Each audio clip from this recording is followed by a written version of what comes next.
Coffee cold, mine's woke. 2 mics, 1 code. Yeah. Scrolling through the chaos, headlines loud, hearts numb. Then I hear that drip talk, cutting through the hum. Gem with the side eye, true stain with the data in his cup. They don't just gas up dreams, they show you how to level up. Oh, from the hustle to the headlines, from the culture to the grind. Every angle, every timeline, they lace and never waste your time. Welcome to the daily drip. Let it run, let it run, let it hit. Oh, tech and politics, stacking common sense. Turn it up, feel it in your chest. Clicking, let your future flip like describe your own ascent. Every gem, every take, every tip. Oh, yeah. They make it make sense. Yeah. I'm tired from the doom feed, faith and rent thick algorithm playing mind games, selling you the same quick fix. Then I catch that real talk about credit scores and crypto slips. Union fights and AI rights, and why your boss be talking slick. Left lane, right lane, truth rise in the same frame. If it's cap, they call names. If it's facts, they fan flames. Oh yeah. Welcome to the daily drip. Let it run, let it run, let it run, let it hit. Tech and politics, stacking common sense. Turn it up, feel it in your chest. Click in, let your future flip like describe your own ascent. Every gem, every take, every tip. Yeah, they make it make sense. Yeah. From your psychic to your 9 to 5, from the group chat to the bottom line. There's a late night guide through the glitch and grind. If you listen close, you gon' change your life. Change your life. Welcome to the daily drip. Let it run, let it run, let it run, let it hit. Hey, tech and politics, stacking common sense. Turn it up, feel it in your chest. Click in, let your future flip like describe your own ascent. Every gem, every take, every tip. Our daily drip, they make it make sense.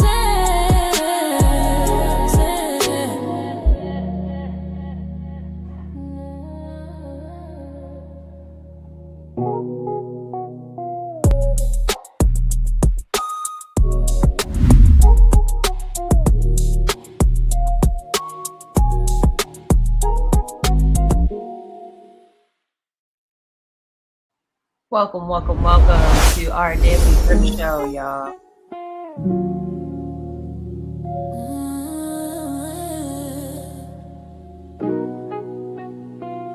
Late night, screens glow, coffee cold, mine's woke. 2 mics, 1 code. Yeah. Scrolling through the chaos, headlines loud, hearts numb. Then I hear that drip talk, cutting through the hum. Gem with the side eye, true stain with the data in his cup. They don't just gas up dreams, they show you how to level up. Oh, from the So I guess our intro decided it was gonna do what it do today. We wanted to let y'all hear a little more of the music. It said I'm gonna keep going. Welcome to our daily drip show, y'all, where we are also just humans doing humans things. As you see, I can't possibly be AI because we going through the music. I am your co-host, Jim Jones, in the building here, giving y'all some of that tech and woman perspective. So thank y'all for dripping with me specifically, but along with me is my brother, Plain Dane. Let them know who you are, who you be. I know. That's how I felt. Plain Dane, come on in the scene, brother. What's going on, y'all? I'm just making sure that it didn't restart on me because we are human. Stuff does happen. Technical difficulties are fun. But yeah, I am your man, risk aversion specialist. Some people may say insurance, with just a little bit of touch of that ultra pro Negro spirit for looking into money being made for our single fathers and our married fathers and our peoples that just trying to be better as humans. Happy Friday. Thank you all for joining us again for another semi-late flight. So much to touch on today. I'm kind of excited because this is this is launch day for a certain new trillionaire out there, you know. Yeah, we go get into it. So today we got a little bit of touching on H1Bs. We touching on a little bit of international news. We'll give you a little bit of that international drip right now too. And y'all know we're gonna go ahead and hit on touching on Elon being a trillionaire. So stay tuned. We got a lot to talk about, and then a little bit of what's going on in the world. We got a pretty good topic on the what's going on in the world. So just stay tuned for that. Would love to know y'all perspective. If you want to go ahead, drop some drip in the comments. Let us know where y'all from. Let us know.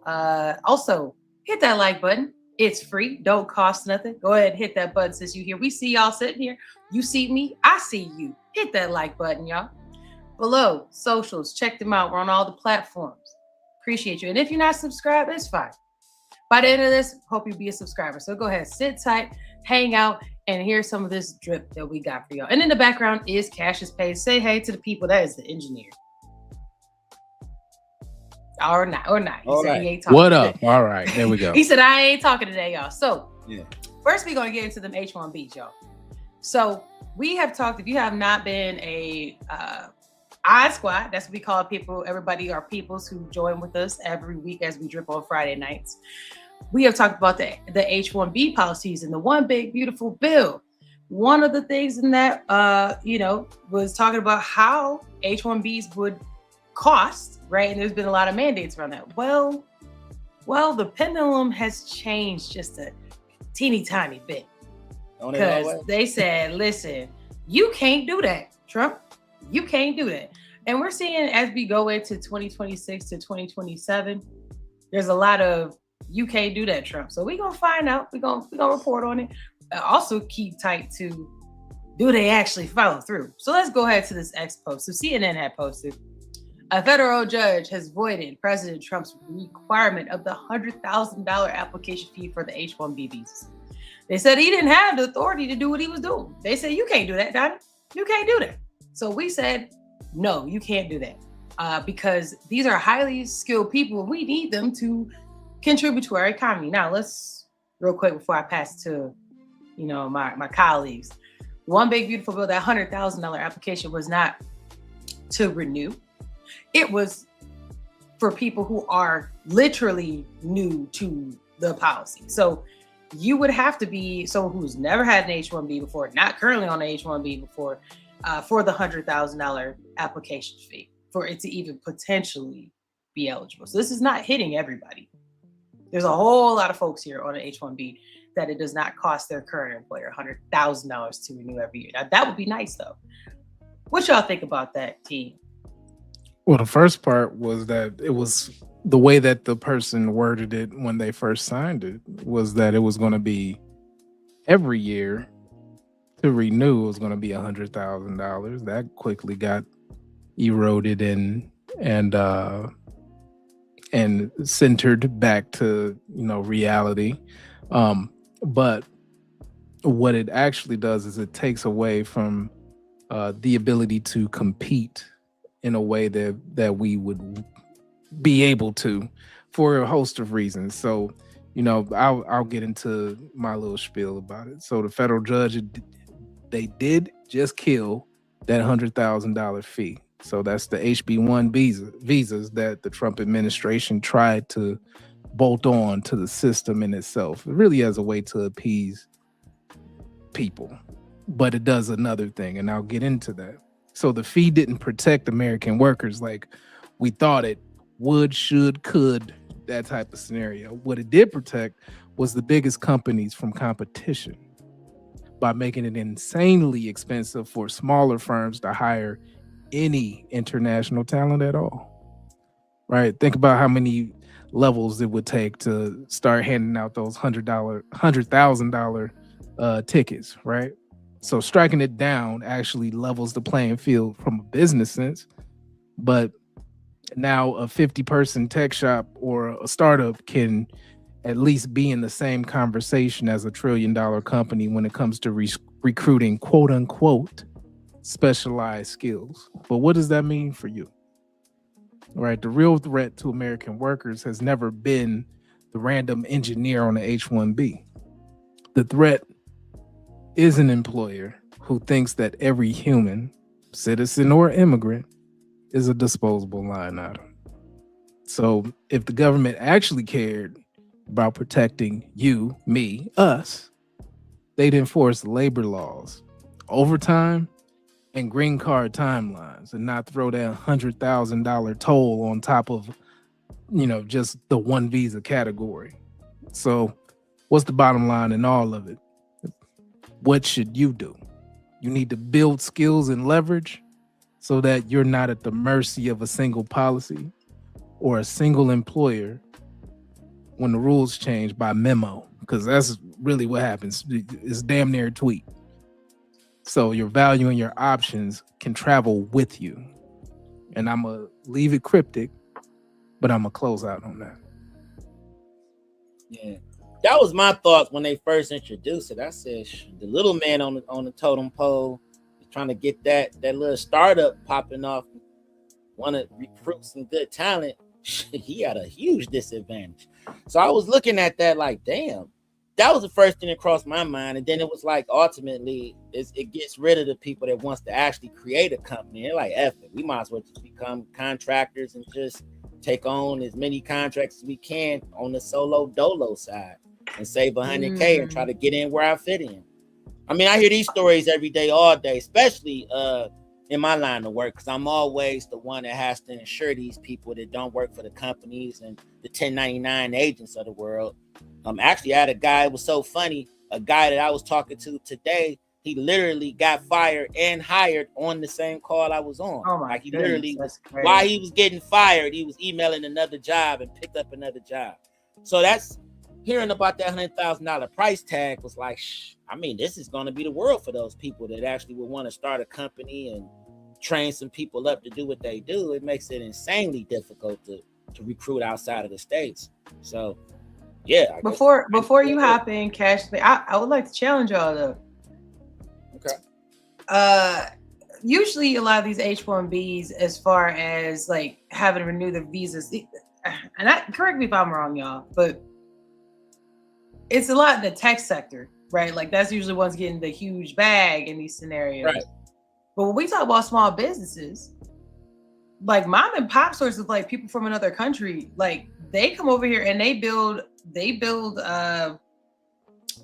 their own companies. Like if they own a restaurant, it's like a family business where they're doing that.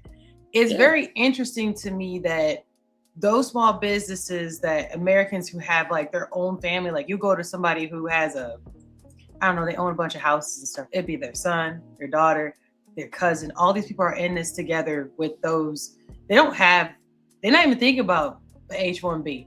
They really think about it. The people who are benefiting are these big companies.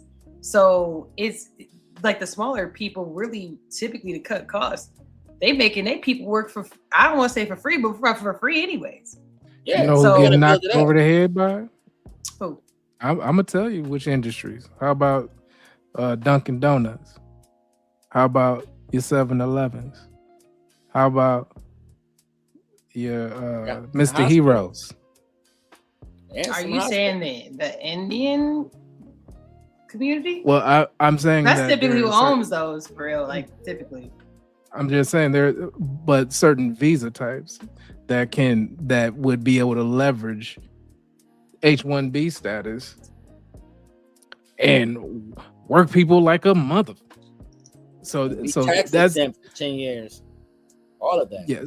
So really, what I'm saying is that H-1B is not anything against the H-1B. It's actually against the leverage that people who hold H-1B visas do not have when they come over here. So if they say, hey, I know you work that good 40, I'm gonna need you to work double this week. So you're gonna have to put in this 80 this week or leave. And by leave, I mean the country, bitch. Now. And so what does that dude do? Or that young lady? They say, I'll be there. Right. And so with someone else who has workers' rights, we'll just say, that how you gonna compete with double the work for not the full amount of like your fare? You can. It's damn near AI the way that it is leveraged at this point. And those folks come over, a lot of times they believe in large families. So they're coming over on that H-1B visa. They got the pregnant wife that they trying to get over here. They're going to need some medical insurance. They're not going to be able to get it subsidized because guess what? They are not citizens. They're here on the work visa and they will not subsidize it, the policy. So they're going to be paying that $800, $900, $1,200, $1,500, depending on the size of their families. So they're getting hit in the pocketbook. Plus they got to work double the hours in certain instances. Plus they have that hanging over their head as well. You don't work, get your ass up out of here. So it's is work or go back to where you were at, right? Right. Yeah. You And know, a lot of them do. You know what used to be policy though that used to help folks in that same scenario, plain name that you just said, the Dreamers. When Obama put in the Dreamers, when this same scenario popped off, when they had that baby you just referenced, I'm good because that baby is not. It's not a nice term to say acre baby, but it's an acre baby. You know what I'm saying? Like, but now Trump like, nah, I don't care about none of that. So in the past, like to give some more context, in the past, like if you come over here just like you said, have a large family, get to you got to create a life really for your family, and Republicans is like, nah, we not about to do that. So some of that is with that, but let's go to, we're still on the topic of H-1Bs. Now, let's also talk back in the day, y'all. Now, and not back in the day too long ago. You could get on a call and tell people who are not from America, hey, I don't work these hours. You got to work EST, CST, MST, PST. You going to work my hours. And they ain't like that no more. They like, nah, can you work IST? I need you to work the Mindy hours. You be like, what? You want me to work at what time? And they're like, no, everybody over here. Now, drop some drip in the comments. Maybe you haven't had this experience, but this is giving a little bit of information as to why. Now, we're playing dangerous. That means you working on Sundays too, because that's their head. Yeah. Well, yeah, you as an American, yeah, because look at this. I ain't never seen nothing like this. Would you say no to a $250,000 offer at Apple that would in fact sponsor your H-1B? Now, think about what we just said, y'all. Just think about what we just said a second ago. We talked about how a land of opportunity, how much the grind, how basically like companies had people with H-1Bs buy the nutsack. We just talked about. Now, this is turning the tides a bit. So drop some drip in the comments. Would you say no to that? Well, guess what? This person did right in the middle of the interview is what she said. So, she had 10 years experience. She needed to act fast. They reached out, said, look, we could get that to you. Then she realized outside, she said, you know what? After y'all talking about this ain't job ain't for me. Now, before we go further, plain name, cash is paid, I-Squad. Let me know your drip. You think that this is a tide turn? Because about 5-10 years ago, taking everything. But now, you don't got to take that H-1B. That means that you got options, right? What y'all think? Let me know before we continue.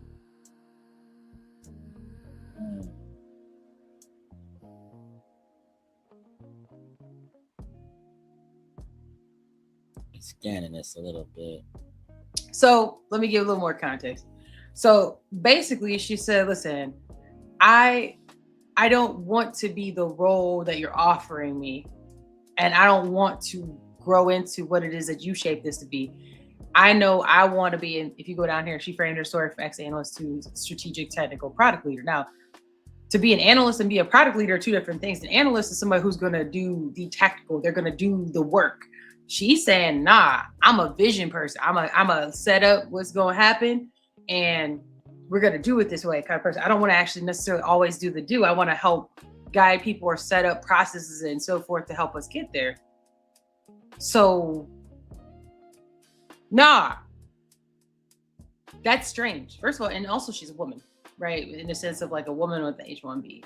So she turned this down. She ended up, it sounds like some people end up getting other roles with this, but I'm just saying, as we just talked about a second ago about H-1Bs, and like, oh, we're gonna charge, $100,000. Well, who does it really hurt? Sound like the folks who apply to the jobs, they got options. What y'all think? Drop some drip in the comments. Let me know. Y'all think this is different? To me, I think this is a difference in culture and clearly an opportunity. Totally different. What y'all think? Different culture. It's a different and self-value. She said, hey, I know I need this, but do I really need this if it's not going to really suit me? She's playing a different kind of game. She looking to the future. She said, I already know what it is I want to do. And judging off of our conversation, you about to work my ass to death. You about to have me out front doing a bunch of ish that I really didn't sign up for. No, I am a team lead. Oh yeah, it's Sun Tzu. Once you cross the border, it's Sun Tzu. Your soul is mine. Exactly. Soon as she signed on the dotted line, it was like, yep, okay. Wake up, motherfucker. Like, whoa, wait a minute, what? Time to work, bitch. Like, they about to sit there. I need this by 6 p.m. Eastern time, bitch. Like, they about to dog her. I'm on PST. Figure it out. Figure it out.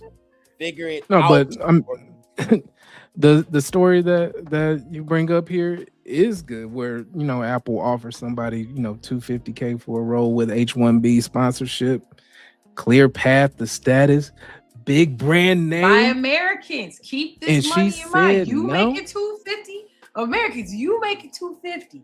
How many of y'all make it $250 to be able enough to be like, I'm worth more? No, they is. H-1B. Now remember what we said. If she didn't have an H-1B, that's $100K on top of that $250. For the first time. But your net worth, that person's net worth, that person's value for that company, if she is new to an H-1B, at minimum was $350 right there. Okay. And also in another case, somebody walked away from $600K, right? Because the role didn't fit the life and leverage that they wanted. These aren't people who hate money. These are people who understand the big salary inside of the golden cage. Yeah. That's still a cage. So what does it mean for you, especially if you're an American, right? Americans are told that the finish line is, get the big band and the big number. But once you're there, that often means one boss, one city, one schedule, and 60 hours a week that you can't get back. So real freedom is optional, right? And having the ability to say no is huge. So if you get that by stacking, right? Stacking what? Skills that monetize in different places, savings, side plays, relationships that are bigger than one company. That's what you need to do. So if Apple called you tomorrow, ask yourself, are they buying your brain or your entire life? I'll take life for 200, Alex. Right. And what would it take for you to be able to walk away? But it's also showing that America ain't an Americanin like it used to be. Right? I don't see no vacations and nothing they was talking about. I ain't see no real incentives other than clear path to becoming a citizen.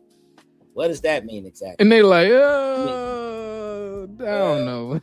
But also, hold on, let me do before we go to our next one, let me do the conversion rate.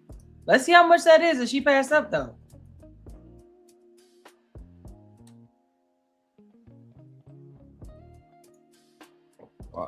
Are you saying what? It was 250, right? It was 250. Mm-hmm. That is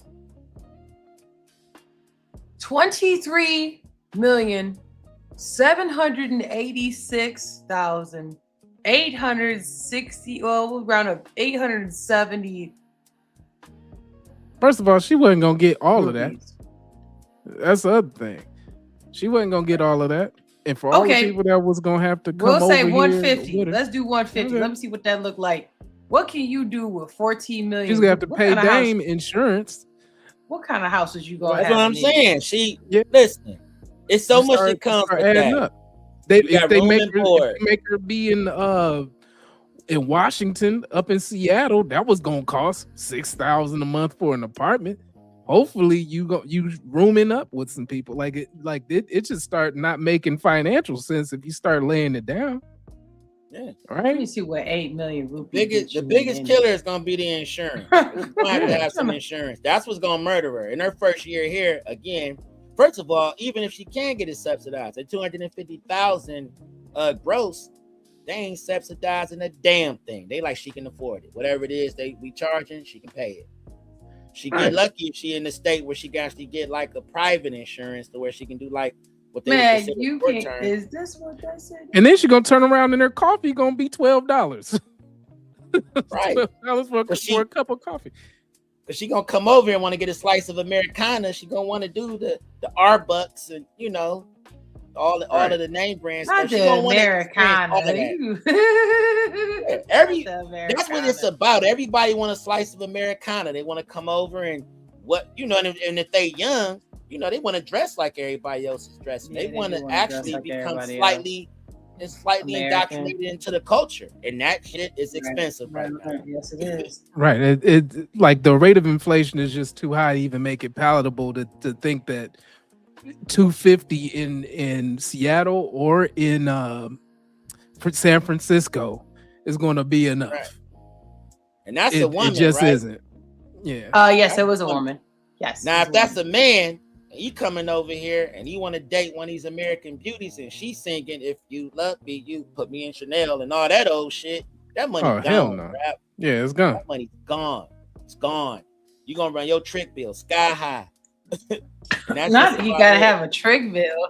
That's what it is. That's what it is.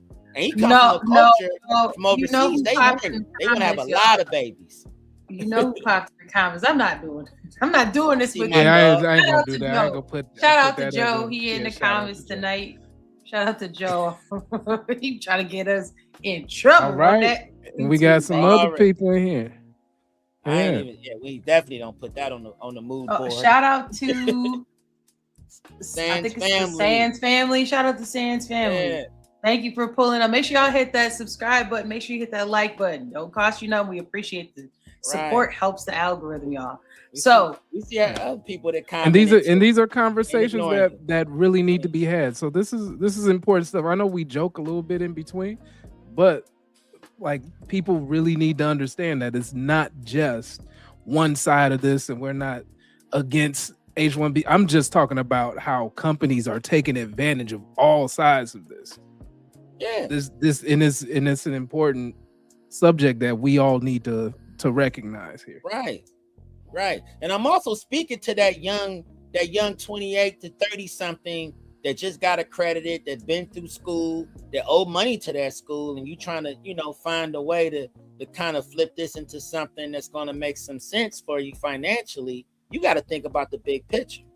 It sounds good coming over here at 250, but once you find out what it costs to live here, what it costs to eat here, what it costs to sleep here, what it costs to date here, that shit don't ever even out. So kudos to baby girl for walking away from that. She saw the bigger picture. But it's just interesting because we talked about basically to the grind. So just remember, y'all, if you talk to somebody who might be, I think it's considered second gen immigrant, like a child or someone who maybe their parents came here on the H-1B, and you talk to them about how their parents grinded, they're not, their parents would have never said no to that movie. Probably not, because it was worth the risk. But if you see, I'm saying the tides turned a little bit where they're like, no, we have value. Before we get to the next thing, I will point out too. You're right. It was about 5 years ago, right before COVID hit. Yeah, if you were in tech, you were not having to take meetings overnight and all of that kind of stuff. Another thing that's been changing too is other countries. Sometimes they don't have workers' rights. So everybody here is not necessarily from the United States. So other countries don't necessarily have workers' rights of we'll say drivers for food delivery, right? Other countries, you don't get to complain about, oh, it's too hot outside. Like, I'm not gonna be doing it. What? What? Right. We need to have a union. A what? Huh? Like some countries, they don't do that. Number one. Number two, the American companies that are in those countries don't feel like you have American like rights. So they didn't necessarily treat folks over there the same either. You read some articles. I'm not gonna shout out any of these companies. You can look for yourself. And the workers, what I'm saying, and from a culture perspective, is the workers are like, no, you gonna give us those fans that got that water coming down. And I'll actually pull it on the other side. Some countries don't need the unions because the governments actually take care of the people that work. So there's that as well. But I'm just saying, like some of the American companies that used to treat those workers over in their own country a certain way, they're actually stepping up and saying, we're not gonna take it. You know, like before they wouldn't say that. Not that it's a bad thing. I think it's just interesting how our culture as a world is shifting, because survival and need and try to think of the words on the tip of my tongue. I can go do this somewhere else, essentially. You ain't the only one. I get jobs somewhere else. That's how they moving. Shout out to them for moving different, finding the value in, I bring something to the table, and that's what she said in this. So anyways, just wanted to bring that up. I think that's interesting, a different type of drip, because I wonder how this is going to impact the new H-1B numbers going that were for 2026 compared to 2025 and 2027. In theory, it should go down. Well, what you're going to find is that people the palette isn't going to be there. It'll be people who want to come, and it'll be for a specific purpose, probably for a specific time. Or they'll say, you know what? I don't even want to come. How about you ship me the damn laptop? Unless it's got to be like some kind of governmental thing where they have to be on site, that type of thing. That's perfect, because Microsoft said, nah, I'm not shipping nothing. China, you can get up out of here. Like Microsoft said, nah, it's cool. It's cool. So they have had Microsoft been slicing like a Swiss Army knife anyways, whether it's America or not, to be fair. Like Microsoft, like, nah, we got Copilot, we got all these other things launching.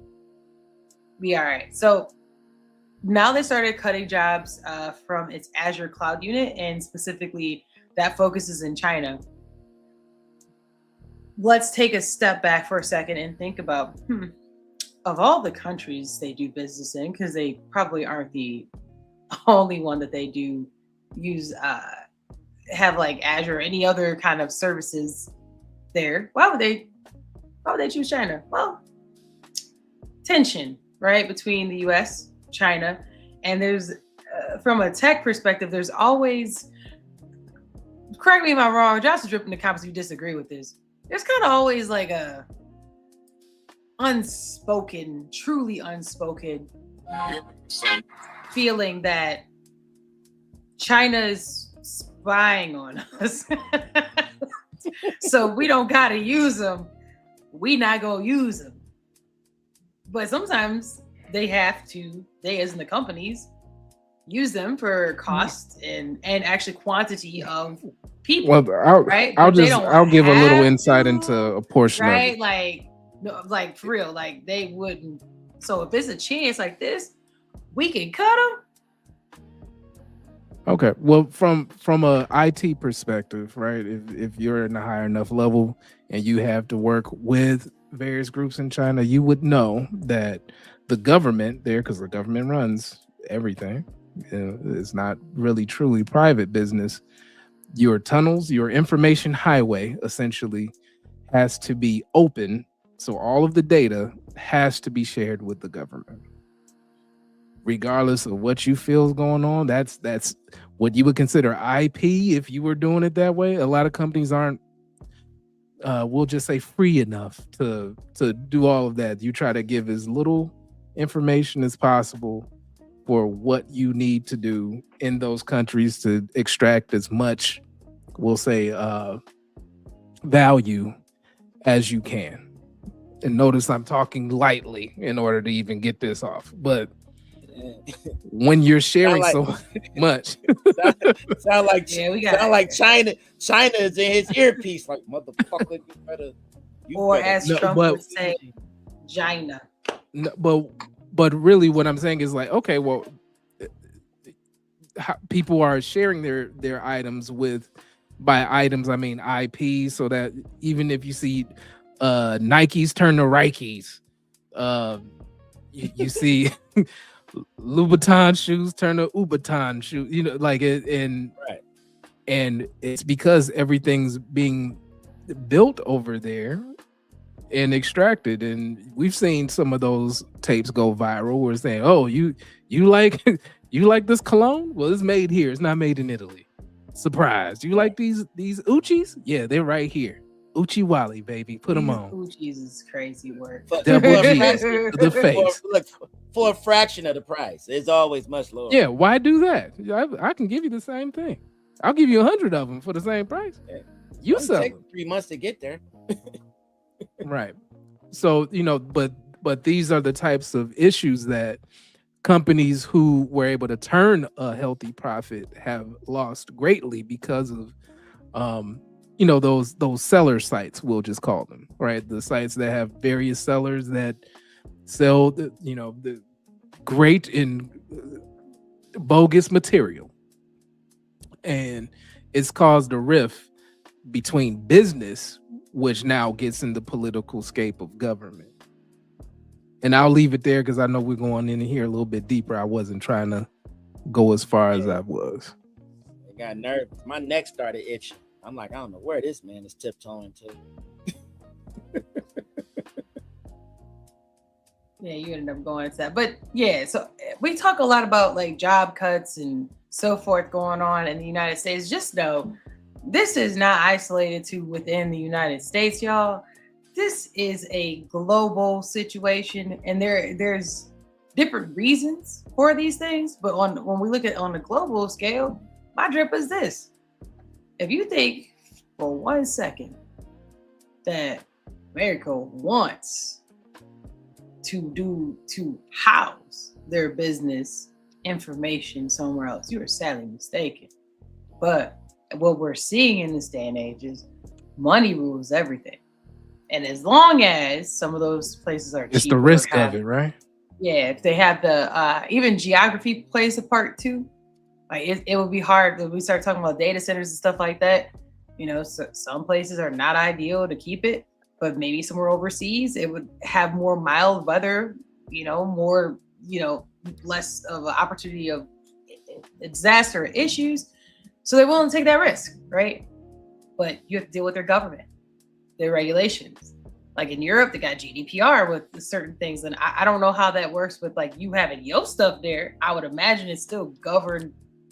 Maybe it's about the data and the data so, being protected. The people who live there, the jurisdiction is over those people. They have the right to say, hey, such and such company, you've had my information. I need you to delete it in 30 days but or less. I'm saying, and what you need if, to show me. I'm just saying, even if it's like American information, they don't even do no stuff from people in Europe just because it's physically there. There's a chance because you are taking an asset from you and leaving it on their soil that they may still be able to audit what you got.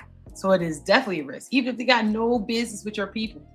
You it took gets your to be stuff economies of scale with a policy, because you don't want to make a policy and then have to program out a whole country. You just do it for everybody at that point.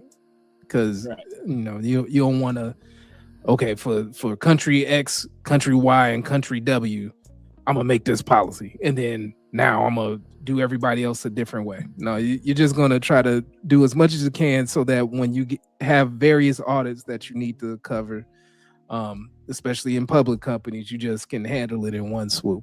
I wasn't talking about that. I was just talking about like if I own a company and I built a data center, even though I only get information from Americans, but I built the data to live in the EU, the risk I'm taking is I still may have to go under EU law, even though I don't have EU information. They might still be able to pull up on me and say, open your books.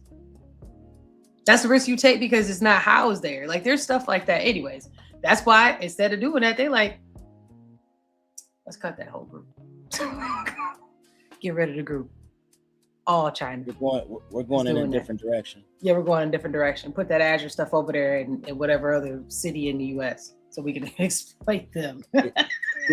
Due to But even if so, like convenient leaks. if you're talking about countries that are in the European Union, some of those people, like about warn notices, right? You have to give your warn notice 6 months, 12 months in advance before you think you're gonna lay off anybody. So once again, though, that's like they're people like they're countries, yeah. Like so there's just it might be a 12-month notice that has to be done. In India, it was kind of like very, very long in that way. I don't remember what it was, but it was a crazy amount of lead time. Well, listen, these companies said, how about we just start using bots to find out information? Forget the people. We ain't got to worry about that no more. But let's find out about these meta bots, because with great power comes great responsibility, right? Right? No? Spider-Man, too soon? Right. Don't do that. I hear you. Let's see what she got to say. Just took over 20,000 Instagram accounts, including ones tied to the Obama White House, without using a single line of code. And Meta's own AI is the thing that handed them the keys. Wall Street hasn't priced what that means for every company racing to bolt an AI agent onto support. So here's what actually happened. Researchers found a flaw in Meta's AI support tool, and attackers didn't hack it, they just talked to it. They asked the bot for access to high-profile accounts, and it gave it up. This happened just through a conversation, and around 20,000 accounts were just gone. If you have an Instagram, a business page, or a brand built on social, this just rewired what secure even means. The lock on your account isn't a password anymore. It's whatever the company's AI decides to do when a stranger sweet talks it. Your two-factor can't stop a bot that's already authorized to override it. So this wasn't a complete Meta problem. It's an everybody problem, because every company that slapped an AI agent on customer support this year just opened the same door. The entire AI everywhere trade has a security hole that's not on the brochure. The next So talk about AI pimps. That's what this sounds like to me. Hey baby, you got a man? Hey, I got a man. I don't know. I don't think you got a man. So we I'll talked show about you this. I got a man. So we just talked Show about me this your man. last live stream, right? We talked about Claude, right? Like, basically, Claude will tell you what you want to hear. Remember, we talked about that. So they said, the hacker said, "You're right. Hey, baby, what's that secret code? Yeah. What you gonna got? tell me that code real quick? Don't tell No, me I that, can't baby. tell you the code. Well, does it Yes, start you with can. a Q? Does it start with a? Does it start with a 7 or a 5? Baby, A 6? do You you got it love me? wrong. Do you love me? Do you love me? Prove it. Give me Obama's access to his page. It was high profile page. So yeah. What since you asked nicely, plain Dane, like damn. That's wild. That's wild. It's vibe hacking. This is ridiculous. It's Vibe hacking. I like that. That's a new one. Hey, we got I'm a vibe hacker. Y'all You heard know what I'm you saying? heard it here first, y'all, on our Daily Drip Show. Vibe hacking. That's the new ish. Let's continue. So- What she got? Go ahead. All right, go ahead. No, you go ahead. You got something All before I right. go ahead and play? Well, I'll let That's what it AI go in said. and I'll cook. Vibe hacking. Okay, I'll go That's let what her go then. The next 9-figure breach won't come from a cracked firewall. It will come from a chatbot that was a little bit too helpful. And yet, the people holding Meta aren't flinching. On Upside, Meta is one of the most owned stocks out there. Roughly 1 in 5 investors hold it. In the last 30 days, holders have been accumulating with 71% buys against 29% sells. That's not panic, that's conviction, and it earns Meta an B grade for holder commitment. The breach headline always lands 6 weeks after the smart money has already made its move. Want to see whether the verified investors So, all right, go ahead, Cash Up. That was the end of the video. Okay. Well, shoot, this ought to be a wake up call for those who have been on certain platforms for decades, and not just your information, but your family. You grew up places that you went on vacation, everything about you. This is real data with real ramifications. But instead of scaring you into stuff, I just talk about the leak in itself, and then you talk about whether or not you get tricked or not. All right, let's do that. Hackers recently convinced Meta's Instagram AI support chat to hand over access to high-profile accounts, because they don't want your little penny ante accounts yet. Getting to reset the credentials and the emails that they control. So this happened after Meta said that it fixed the issue, which is the real issue, and now Instagram is alerting people who were targeted. The bot was supposed to be quote unquote smart support. It did what it did, right? And it just has now, we coined the term vibe hacking here, but it's a new way to take over your life online. And we already knew that it was just going to be a way to just say how you're going to do it. But what does this mean for you? This is always what I'm trying to turn it back to. What does it mean for you? Every time a company says, don't worry, baby, we put AI in front, right on the front line for you for support or security. Hear this. They just created a new attack surface. If you in the game, it's called an attack vector, but it's a new surface to go ahead and attack. And guess what? I don't even need to know code anymore. I just need to know how to talk, babe. Hey, Right. Just talk to you a little bit. And if your business, reputation, or side hustle lives entirely on one platform, one bad design decision on an AI chatbot can wipe out customer access. And guess what goes along with that access? Trust. And guess what also goes with that trust? Income. Overnight.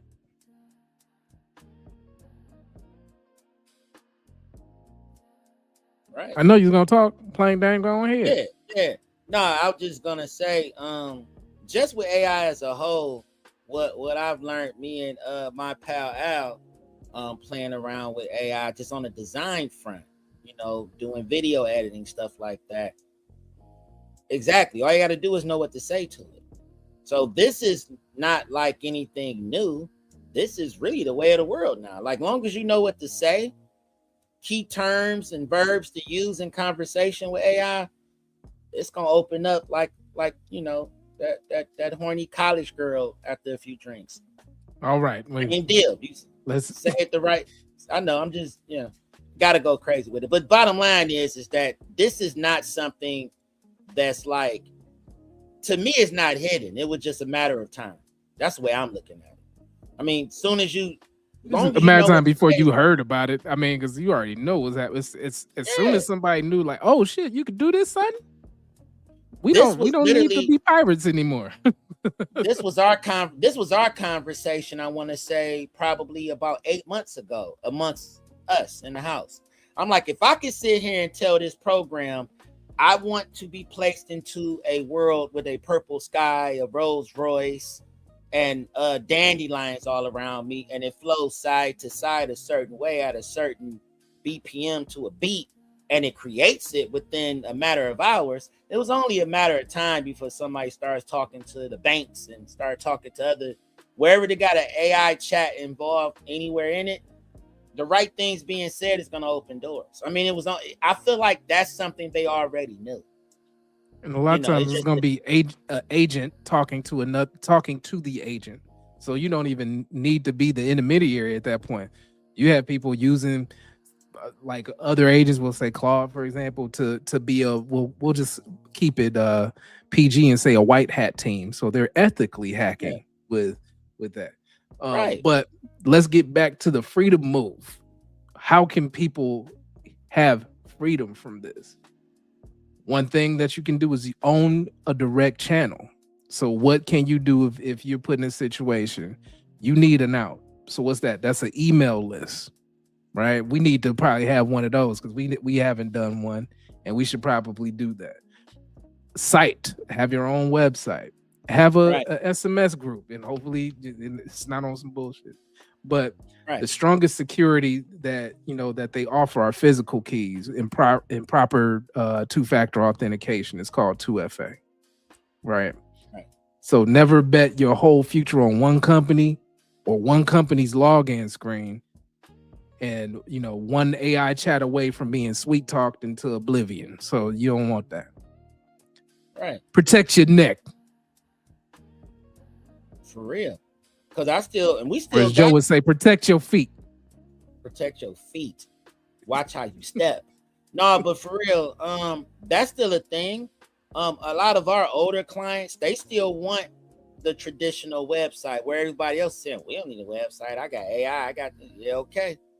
You're gonna find that having mattress money and like you said, having another way of being able to lock some things down without the usage of AI is gonna be king pretty much within a year or so, when everybody is gonna be upset that they've given so much of their access away to the chat bots and the Claudes and the I forget. It's the other gonna one. bring analog back in vogue, to be for real. People gonna start looking at records again, cassette tapes, VHS, and stuff like that. That's really what's gonna happen. People thirst for simplicity. I don't want to go too deep into this because I feel like this is something the talk techie situation is gonna go ape on in the future because it's too much happening in real time. I mean, this is just the start of the conversation. Yeah.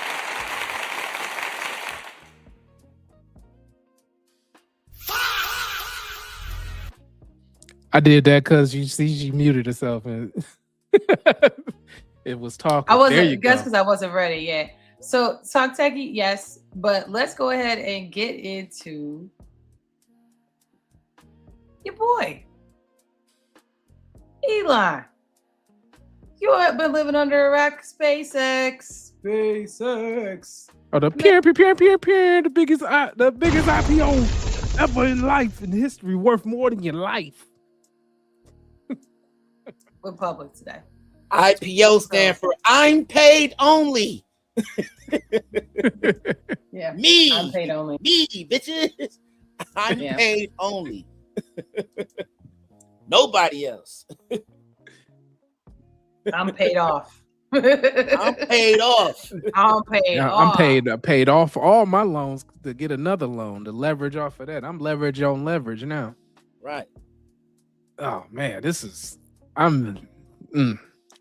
Man. So first ever. I'm gonna pray for people who did are it. more than That's 4,000 new millionaires due to this, which is crazy. It's priced at 555.6 million of shares at 135.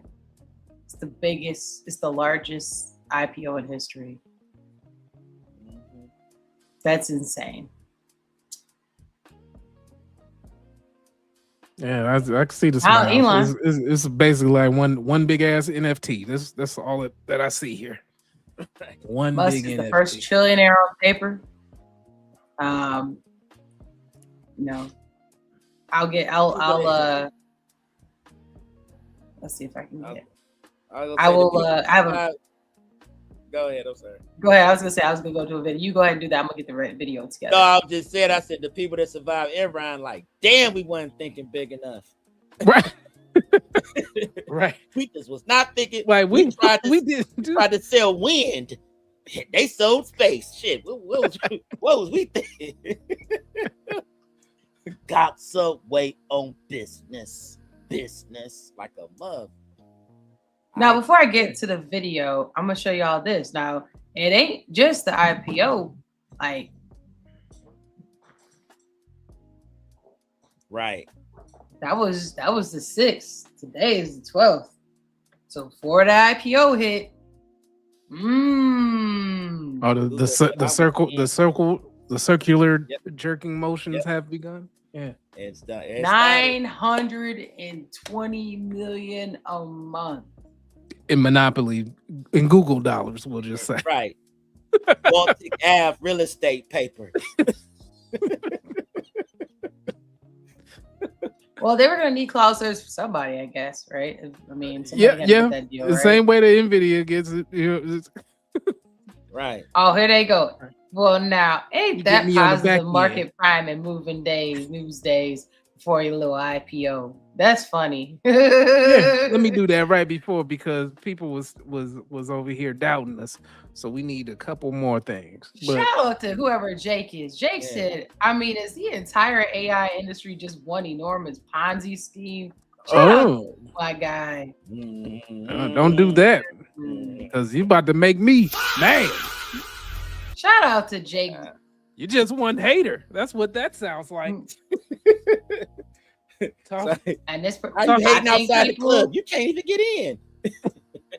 It's crazy. It's crazy. Like when you start going in the comments, there you go. Somebody just said what you said, Cash. The AI bubble is a giant circle jerk of the 7 companies investing in each other to prevent it from popping. Yeah, This is the crazy. snake eating the tail. Y'all. That's I think an interesting the overvaluation is ridiculous. And then he just came in and stacked big nuts on top of it, just big old giant wrecking ball nuts. And said, you know what? Other companies, they're just, between 20 and 40 times overvalued. Let me do 120. Let me just go ahead and just up this. Because I need to make a $1 billion. Look, Stand by God, yes, you are underpaid. I promise you.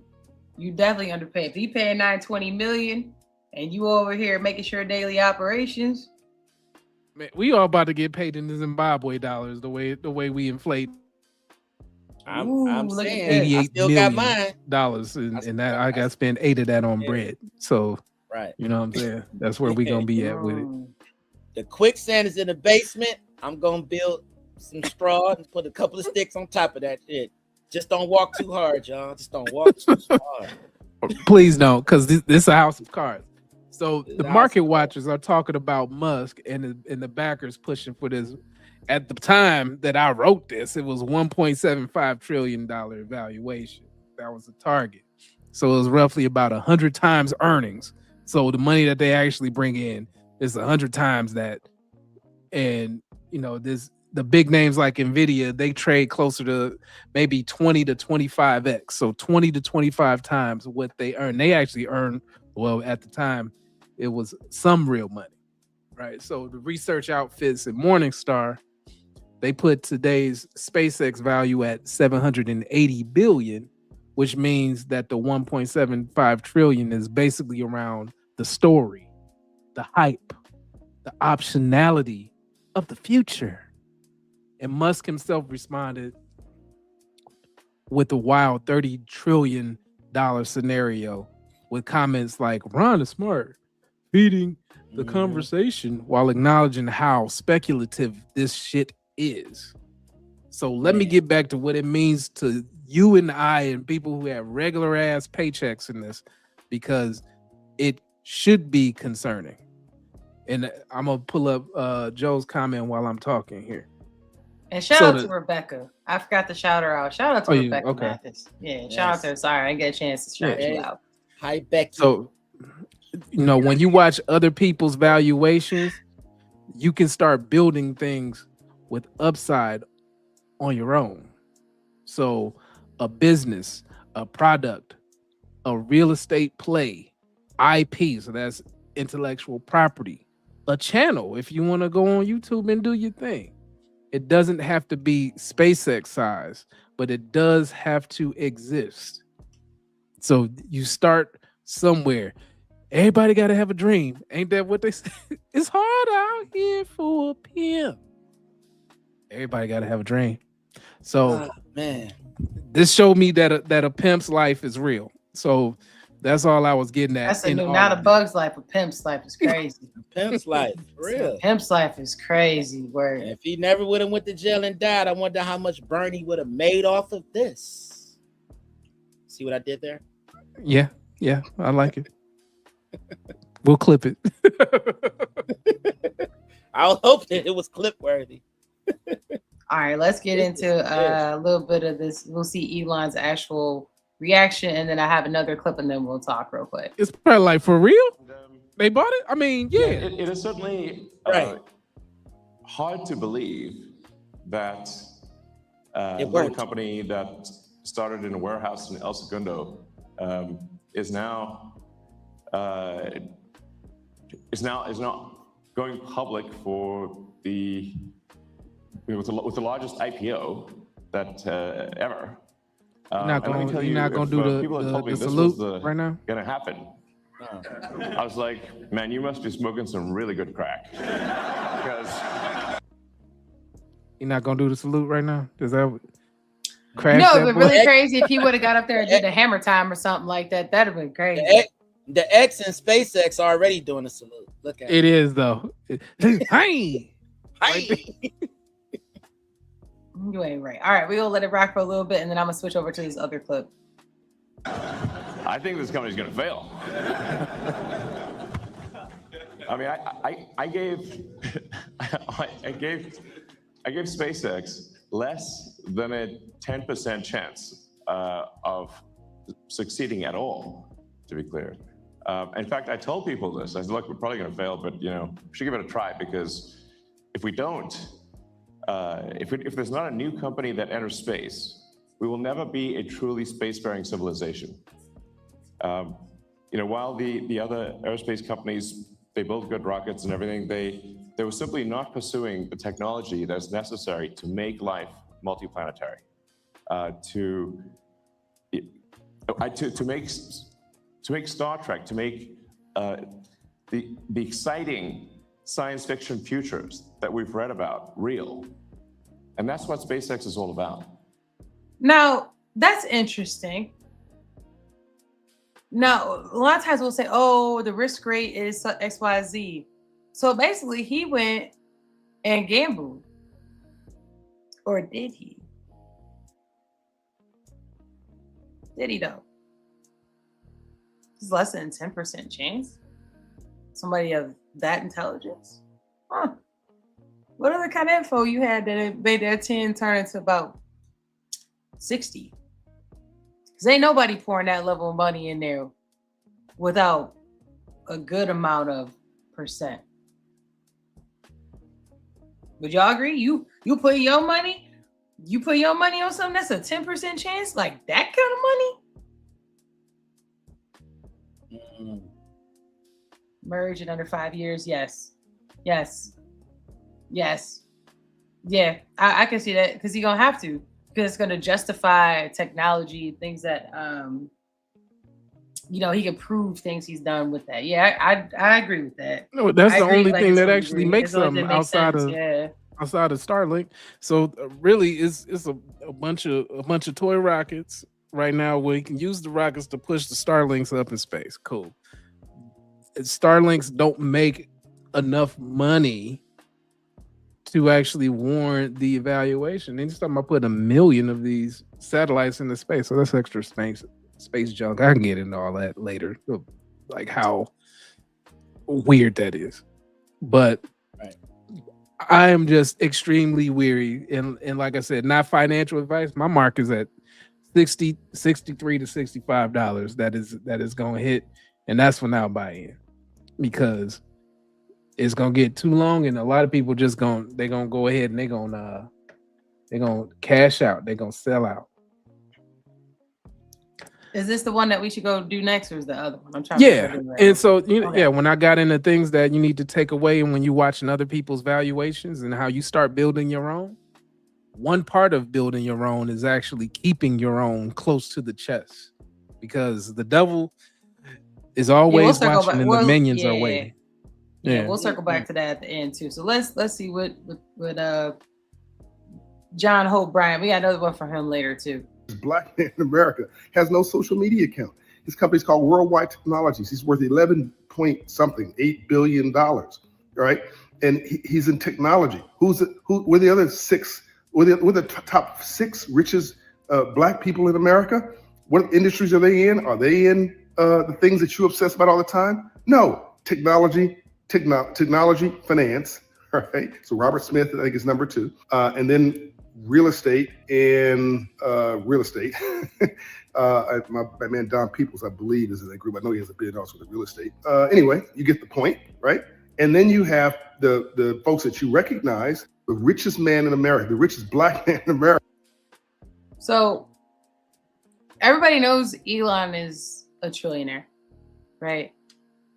But it's interesting to know who got money Who don't got money? Right. Should A lot of people everybody have know? clout, but they don't have money. They seem like they have money, Or but do they have leverage? 'Cause well, that's leverage is also true. money. Leverage is money. On paper, yeah. I mean, that's what allegedly what Diddy might have been trying to do. I mean, that's what It was trying to leverage some baby oil. Yeah. Leverage you on them tapes. Yeah, folks. Allegedly. Yeah, I mean, he, the ep and the steam. I mean, that's the name of the game, ain't it? Blackmail. Yep. Put the I know- pizza boxes, throw the pizza Yeah. boxes away. Throw Right. away the pizza boxes. It puts the lotion in the bucket, face ass. That's essentially what it's about. It's about leverage. It's about saying you're a billionaire, and you don't even have to be liquid to be a billionaire anymore. You just have the credit. And we saw that with Kanye. Long as you have the potential for billions, you are a billionaire. The second that they cut off the spigot, you don't have nothing. And and that's the case with a lot of these people. There's certain rappers that was declared a billionaire, and they back touring trying to make sure that they get some money because funding that lifestyle on Baltic Avenue, rental money as we'll call it, monopoly cash. Eventually we gonna want to see the real money. So there's some people out there that really, really got it. They're not talking about it. So, And other people just doing the time joiner cruises, and that's cool, right? But That's don't fake the funk. Sitting on the Like, porch. Be for real. They sitting on the porch, they drinking a cold beer, and they aging gracefully, and they can travel and move how they want to. They stop having something to prove in their 30s. They turned 40 and got quiet. Turned 50 and got rich as hell. So you make the most money between 40 and 50. I don't care who you is. As a man, you definitely do. You done figured it out, unless you're a savant.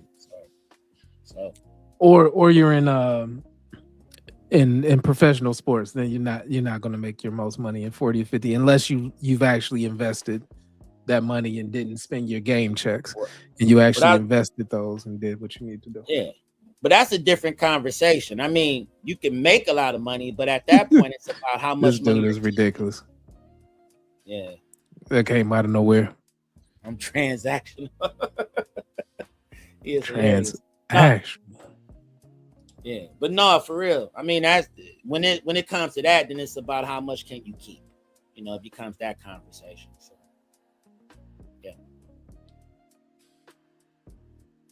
So that's the end of the people's briefing. We're gonna go ahead and get into rewind and rethink. And one of the things is we've been talking about IPOs, talking about working for companies. One of the things companies claim that they care about, sometimes not so much, is employee buy-in. Why are you not happy? Why are y'all not happy? Y'all got a job. We pay you. It's not slave labor. We even give you bonuses, and they're like, "Yeah, I don't care about your." Are you talking about these fake ass best place to work surveys? So it's the best place to work in the world. It's like how many damn people got the best place to work award up in this mug? Like everybody? Oh, okay. Such horse pucky.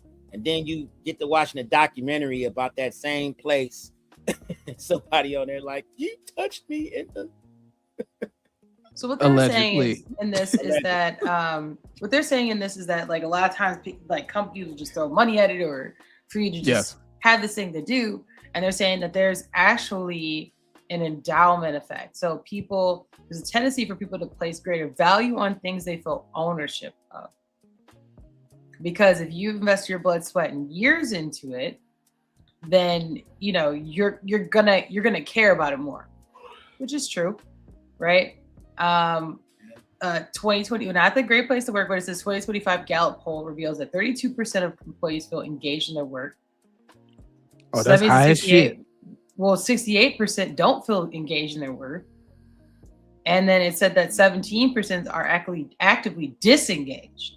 So 17% of your workforce don't even give a damn.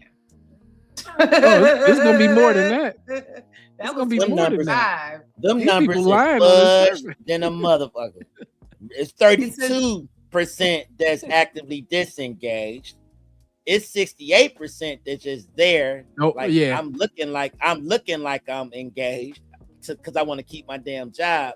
And then it's the 17% that really care the most. They the ones that got everything on their back in the company. Like it's like doesn't even pass the eye test. We know who give a damn about, because the people who don't, they like, damn, why you working so hard? So it's just gonna. What it's you doing just, that for? Let the article. Let me copy off your test. They're saying basically at a minimum 1 in 5 employees are ignoring like anything you doing. So they're saying, look, a lot of them offer money, right? But at the end of the day, people are saying they want to have a voice.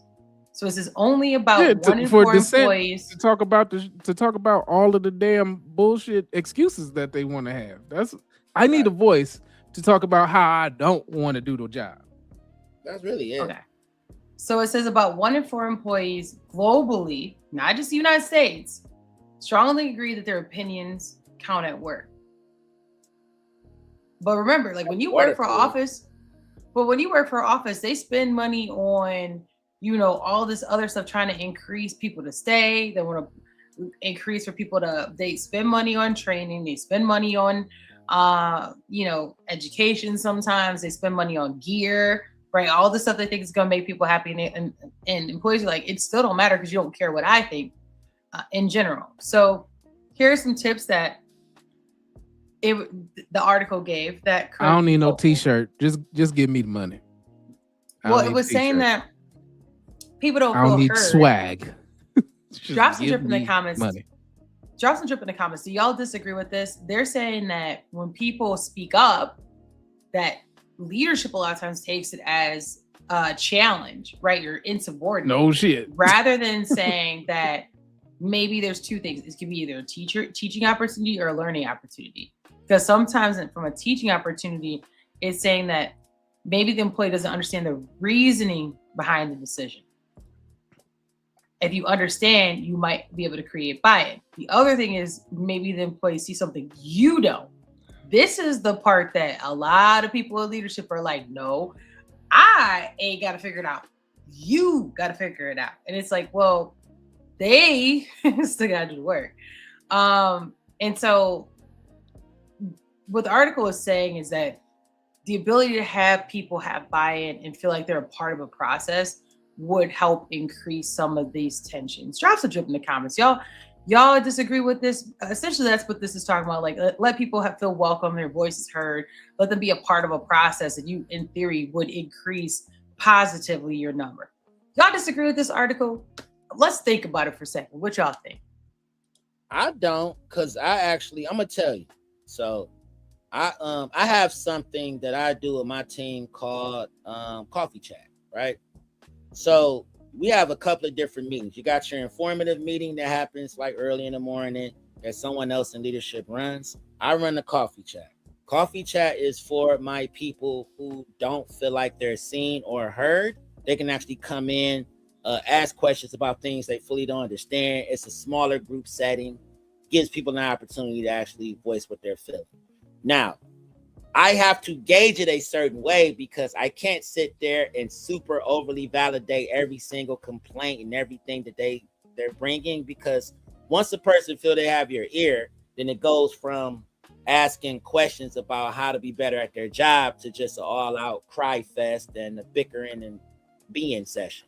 You know what I mean? So, but you still want to hear people out. And then there's certain things I'm like, look, me and you we can talk about that on a one-on-one, but in a group setting, let's talk about how we all may share some of the same issues and we want to work through it. We need some support.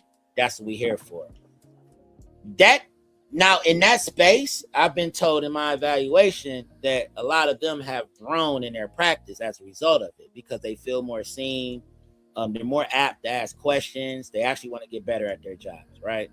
So on that end of it, I actually get what the article is saying. It makes sense, right? And I'm never, the thing is too, it also depends on what type of person you're dealing with in leadership. But you got certain people that work in leadership positions, they feel like shit. You know, they got that little taste of power. You know what I mean? That little, okay, I could put I could put 4 scoops of sugar in the coffee instead of the actual 2 that's mandated type shit. Like they feel like they just got power, so they don't want to the rules for thee and not for me is what that is. Exactly. So you have those kind of people. Then you got people like me that I'm not tripping. I'm gonna do my job to the best of my ability. I want you to do your job to the best of your ability. Why? Because I don't go home with this. I come from a background of people waving pistols in my face. I come from crack. I come from robberies. I come from a lot of other trash. So that corporate setting don't fear me or scare me or make me feel like, oh, I'm ye so empowerment. It's not that deep for me. I'm just like, I got a job to do. Let's knock it out. Let's get it done. And shit, let's have some fun too while we doing it. Because what's the worst that can happen? We make some money. What's the worst that can happen? You get better at your job. You get a promotion. You know what I mean? Oh, you fall on your face a little bit. You learn from that mistake. You get your ass back up. You do it better the next go around because you learned from said mistake. The hardest thing to do is to find somebody that care. You know, that's really what it is. Like that's it. And it shouldn't matter what job you do, but workplace disengagement or workforce disengagement is a thing. And you know, your burnout isn't just you. So what we just talked about was the global data that shows 1 in 5 workers are engaged at work, quote unquote. I doubt it though. Like the stress is estimated into the cost of the world economy to come to a tune of about $10 trillion in disengagement. So that'd be loss in productivity. So one report said that very or extremely engaged workers are falling from 88% down to 64%. Like I said, that's still a little high. I don't really believe it. So, but well over half say that burnout is now lowering their engagement because there's more people on your back than normal, right? There's more people doom scrolling, talking about gas, saying F this place. My TikTok is popping now, so I'm about to walk out of here. You know, all of that. So it's lowering the engagement. And, you know, that's not a few lazy people anymore, right? That's a system failing to deliver on the promise that hard work leads to security and progress. So people are starting to check out because no matter what I do, I still got to get that gas, and the amount of gas that I'm putting in this car is going to do that thunk, right? That's all I got. I don't even, the number's not moving anymore when I do my gas, right? So what does that mean for you though, right? If you feel checked out, it's not a personal flaw. So I'm not going to take that away from you. It is your mind telling you that the math just doesn't add up anymore. So a lot of people, they start disengaging when you're in this type of system, right? The system being capitalism. If it doesn't work for you anymore, you tend to not put energy into it. When you stay in that checked out state without a plan, though, your employer gets the benefit. They freeze your real wages, right? And they squeeze more out of you because you don't believe in fighting back anymore. And that definitely helps. So you stay disengaged, guess what? You get the 3%. That's what you get. You get the 3%. You know, I've been here for 6 years. Okay, well, 2%. Yeah, well, this year, you know, we got to give Billy because he threatened to leave, and we had to give him the raise. We had to give him 7%, or he was gonna walk. We really want him to be here. Unfortunately, we only had 1%.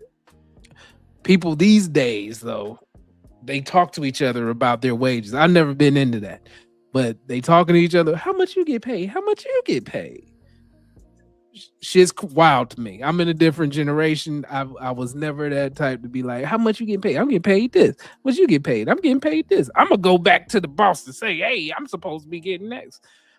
All of that is a different world from where I come from. But what is your freedom move in this? Right? The freedom move is to treat your disengagement as data and reinvestment energy. So before it all crashes down, what do you need to do with that energy? Upskill, building a side income, changing companies, moving on or moving into a role where you share more of an upside, because you're gonna have to have a way to not have atrophy, because if that disengagement continues, that's a liability on you, and you're gonna end up not knowing what the hell to do after a while, because now you're in a certain space with your skill set and you weren't able to progress. That's a risk. Mm-hmm. And when layoff time comes, whose name gonna make that list first? The homeboy with the 7%. That's who going first. But they're gonna keep you as long as possible with your 1%, because you can do the job enough. But 7% gotta go, because 7% threatened to leave anyway. And if 7% leave, if Billy leave, without us firing him first, then we lose the power of perception. Billy's ass gotta go with his 7% ass. I didn't want to say that, but that's real. I was gonna try to say our disengaged people. But the other part of this too is that, can't have all your faith in a job anyways. A job is what you do. You better have another vertical somewhere that you're working. And it better not be just no damn TikTok. It better be something tangible that you can actually really sell and scale. Something that you can really sell and scale. So I'm all about that. That's why my TikTok is tangible. What are you talking about? That's why we do insurance, podcasts, hair, and film all out the same damn house. We gonna get to it one way or another around these parts. I bet you that. Baby D? Plain D. That's me. You don't know Baby D. More verticals. Speaking of Baby D. No, I wasn't gonna say speaking of Baby D. But speaking of a group that's on the internet, let's talk about why parents need to intervene if they suspect their son has been red pilled. Damn, this made a change. Where we? Well, red pill was big. If you think about it. That's not mainstream media. That came from those who had a side hustle. Let's keep it real. Those who had a side hustle decided they wanted to have a voice. Before you get deep into this, yes. Joe did pull up a point. If you know about comp ratios and stuff like that. So, if you're familiar with comp ratios, we'll just high level is there's a midpoint of your salary that is bullshit that that managers will tell you, but don't give you the actual number of what other people in the range of where you're getting paid at for the role that you have, and how close you are to being paid more than what the value of the job is. So if you're 110% of your comp ratio, for example, you no longer qualify for a raise in some cases. So you wouldn't get a 1% raise. You'll just get an annual, we'll say one-time spot bonus every year. In some cases, if you're lucky. If not, they'll just say, well, you can stay here in this position, or you're going to have to try to move up into a different role. And in order to do that, I'm going to have to stretch your skills and let me dangle these carrots in my nuts and have you chase both of these things at the same time in order to try to get this Scrooge McDuck dollar that I'm going to use on this string on this line for you. You want to be a supervisor, don't you? Damn.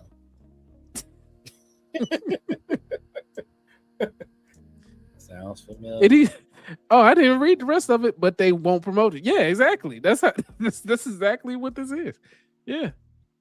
Why? Because we don't like you enough. That's what that says. This is like the dude with the stapler in that with my stapler. My stapler. My red stapler. So there was a payment glitch in his income. We just fixed the glitch. I'm like, damn. Yeah. Okay. Parents just don't understand. Is that where we ending with that? Because I was already on to the next one. No, I want to talk about this because I gotta hear about the parental bitch assness So basically, this is an article. It is written by, what's her name? Sherry Gordon. Okay, so it's written by a woman. What it means to be red pill. Let's just go right to that. Perceived awakening to hidden truth and is often associated with a shift towards reactionary views. Frequently used within online communities and subcultures, particularly associated with men's rights. They're actually using incel, and psychology is crazy, which is involuntarily celibate and white supremacy. This includes adhering to heteronormative gender roles with gender typical roles for each. That's very weird to say. If you're involuntarily celibate, hell you're is talking that? about gender roles. Like the gender role is asexual at that point. Well, no. So there's nobody to. And this situation. So let me go ahead and because the article go more into it. But if you believe in are part of that community, even though you're not like smashing chicks, the chicks you're looking for will specifically be within the gender roles. So you will not smash chicks until they are aligned with your views, kind of thing. So does that make sense? Like, so you're withholding is what until they act right. Oh, okay. Well, Myron Gaines would be an works for you. example of that, right? So Myron Gaines would be an example of that, right? Like when he goes on his platform, he'd be like, "Oh, like chicks, you out here with a body count, you doing other dudes, like you are not." And I'm not calling him an incel. I'm just saying he's an example of like exactly because he's still smashing. So like, I'm just saying some stuff that he said would align with this, right? So he would say, if you're smashing dudes, you're not qualified to be with me.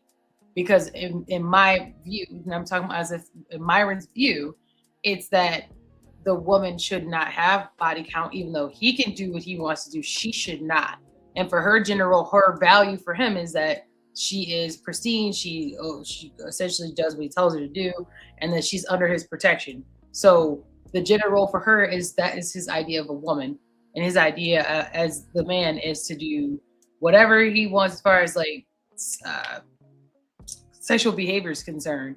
However, he would be the provider and stuff like that. So what they mean by that is even if somebody aligned with that doesn't mean that they're having relations with the women.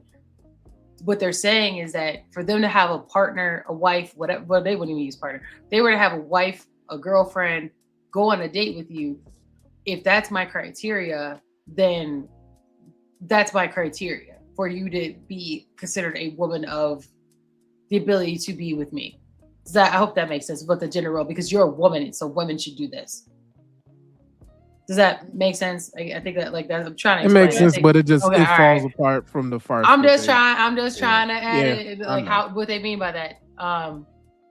And so this article goes on to basically debunk that it's sexist to be a part of the red pill community, that it's biased, that it is. Let's go to why it is happening. It says that because being a teenager can be isolating, confusing, and an emotional roller coaster.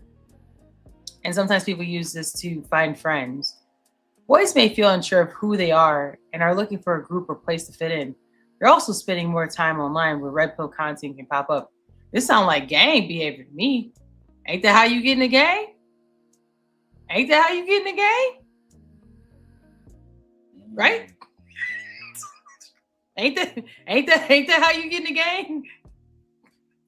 That's literally how you get in the gang, right? For a group or place to fit in, they're also spending more time online. I mean, you also get on the chess team. It's how you get on the basketball we're not gonna try to make this more than what it is.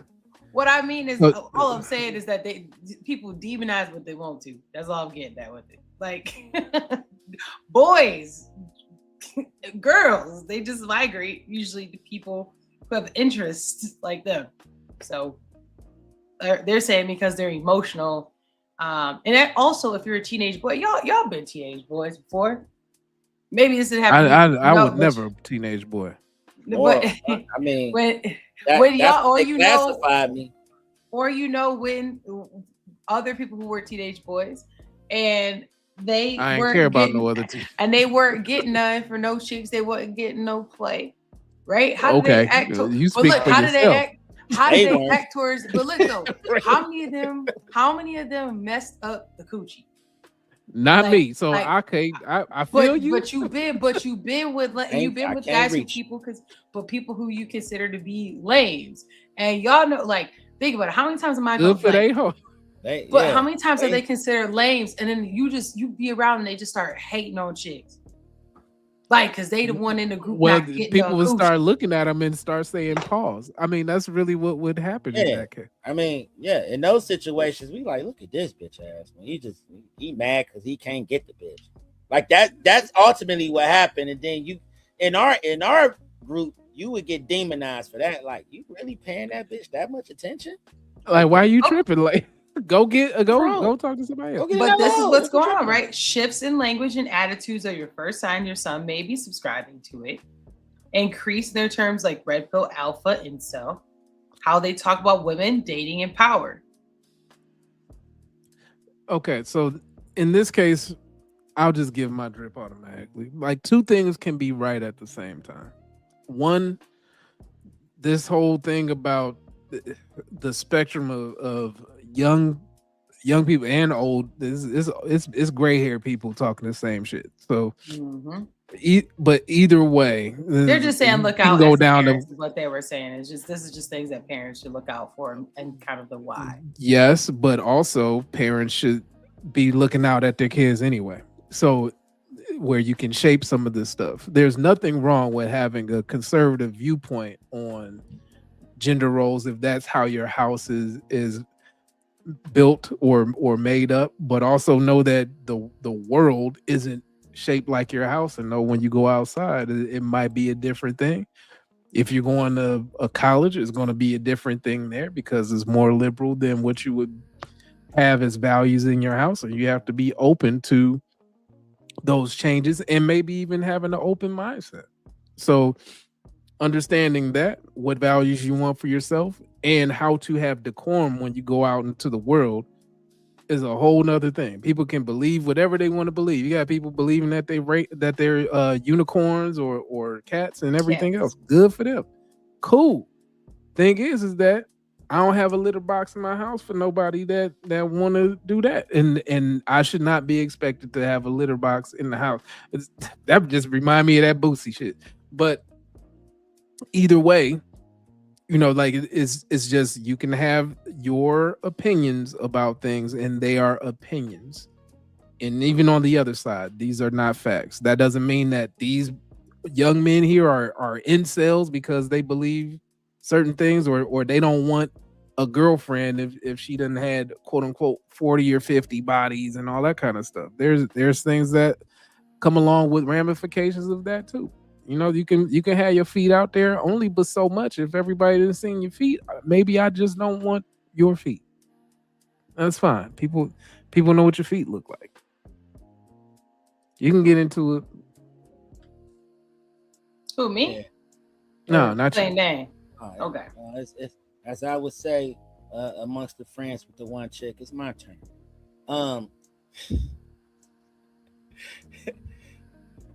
Bottom line is that that article is hilarious. I feel like they're looking at it from a negative standpoint. You know what I mean? Like, what's wrong with having morals? I mean, most red pill people like you just my homie Cassius Pay mentioned, have a conservative viewpoint. Don't nobody want to wife up no hoe. And that's just it. I don't care how old you are. That's the bottom line. So, I mean, I get everybody is promoting sexual freedom. And the woman who wrote this article is kind of like, you got to be careful with these red pill men. They're very sexist. No, they have a strong opinion about what they want and who they want to deal with. That don't make them necessarily asexual. That just means they don't want to have sex with someone who's had sex with everyone. Not mad at that viewpoint. Well, the thing is, like, let's keep it a buck, because they will have sex with somebody who's had sex with him. But are they going? The relationship aspect of it, yeah, that's what I'm really touching on. Because at the end of the day, that's the difference where people don't understand. We slayed those whores when we were younger, but we didn't bring them home to mom and say, "Hey, mom, meet Tundra." You know what I mean? Like we didn't bring him Not home. you calling her a truck is crazy word. I call her Tundra because her heart is cold. She's just this emotionless punk. You know what I mean? Like no value to her. She was just cool. Tundra got passed around the crew. Everyone drove that truck. You know what I mean? And the thing is that there might have been somebody in the crew potentially that actually really liked her, and that's what happened. she looking at them like, why are you talking to me like this? Right. Like I don't. Yeah. Plain Dane put me in a full Nelson and held me over a toilet, and you over here talking about going to Denny's. This is weird. You know what I mean? Like that's just the thing. I would be proud to have a child that has morals, because most of these kids don't care. They nasty as hell. That's why we got so many free clinics, because they free to make bad, stupid, damn decisions. But now you got them like, yeah, I don't want to mess with that girl that had sex with 70 people and she's only 16. Not mad at that. You know what I mean? Or, they find. The thing is that, like, you just got to navigate what they're watching. You should be right there with them asking questions about what they're looking at anyways. That's just it. But I wouldn't be mad at that. And I'm not going to call you asexual. I'm not going to ask you what's your pronoun. I'm going to just say that's what's... In fact, where's the father? Not one time in that article did I hear anything about a dad involved. It's just moms watching out for their sons.